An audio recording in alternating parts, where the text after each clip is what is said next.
but essentially that's already what they should wave the white flag of. Donald Trump kembali melontarkan pernyataan keras terhadap Iran. Dalam keterangannya kepada wartawan di Gedung Putih pada Selasa, Trump secara terbuka menyerukan agar Iran mengibarkan bendera putih sebagai tanda menyerah. Menariknya, pernyataan tersebut disampaikan di tengah suasana santai bersama sekelompok atlet cilik yang turut hadir dalam acara tersebut. Trump mengatakan, meski dunia mungkin tidak akan benar-benar melihat bendera putih itu, namun menurutnya, pada dasarnya Iran sudah berada dalam posisi terdesak. Ia bahkan menggunakan analogi olahraga. Dalam hoki, kata Trump, ada istilah menyerah. Ia pun mempertanyakan, kapan Iran akan benar-benar mengaku kalah. By the way, other presidents should have done this. 47 years they've been toying with these stupid people. In many cases, stupid people. This should have been done by Obama. He went the other way. He was giving them cash. He sent plane loads of Boeing 757, took the seats out, and put green cash, $1.7 billion in the plane. Every bank in Virginia, D.C., and Maryland was stripped of their cash. They took out all the cash from the banks. They put it into a plane, a Boeing 757 packed with cash. And they flew it to Iran, and they let these guys just, I don't know what the hell they did with it, but they took it and then gave them billions and billions of dollars and bribed them basically to be friends. And after giving them tens of billions of dollars, they screwed Obama, okay? That's not the way we play. No, we do it the old-fashioned way. And they should wave, they're very proud. Maybe you won't see a white flag, but essentially that's already what they should wave the white flag of surrender. In hockey they say uncle, right? When are they gonna cry uncle? But and they have another expression. If this were a fight, they would stop it. Ketegangan geopolitik kembali meningkat. Kali ini melibatkan Iran, Tiongkok, dan Amerika Serikat.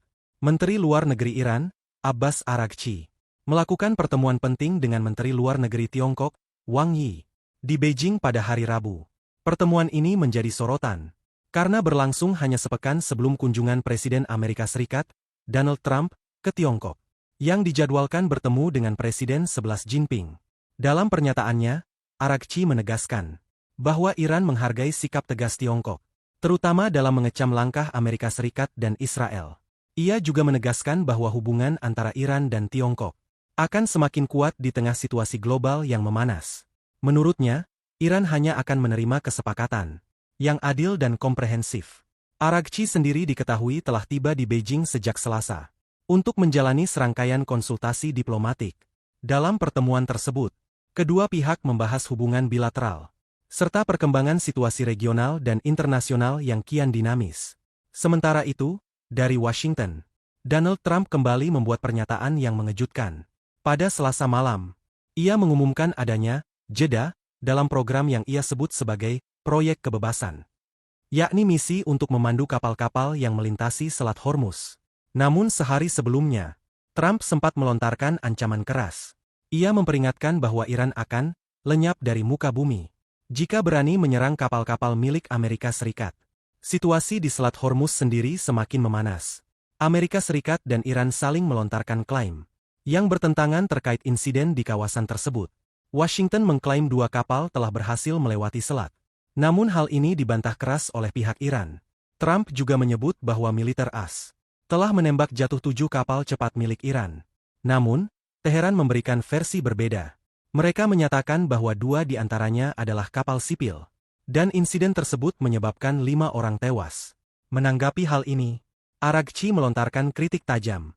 Ia menyebut apa yang disebut Trump sebagai proyek kebebasan, justru lebih tepat disebut sebagai proyek kebuntuan. Menurutnya, saat upaya diplomasi mulai menunjukkan kemajuan, termasuk berkat peran Pakistan, Amerika Serikat justru berisiko memperkeruh situasi. Di tengah ketegangan ini, dampak nyata mulai terasa di lapangan. Sekitar 2.000 kapal dilaporkan terjebak di Selat Hormuz. setelah Iran memblokir jalur utama bagi kapal-kapal yang dianggap tidak bersahabat. Di sisi lain, Amerika Serikat juga melakukan blokade terhadap pelabuhan-pelabuhan Iran. Situasi ini menandakan satu hal, ketegangan belum mereda, dan dunia kini kembali menyoroti Selat Hormuz sebagai salah satu titik paling rawan konflik global.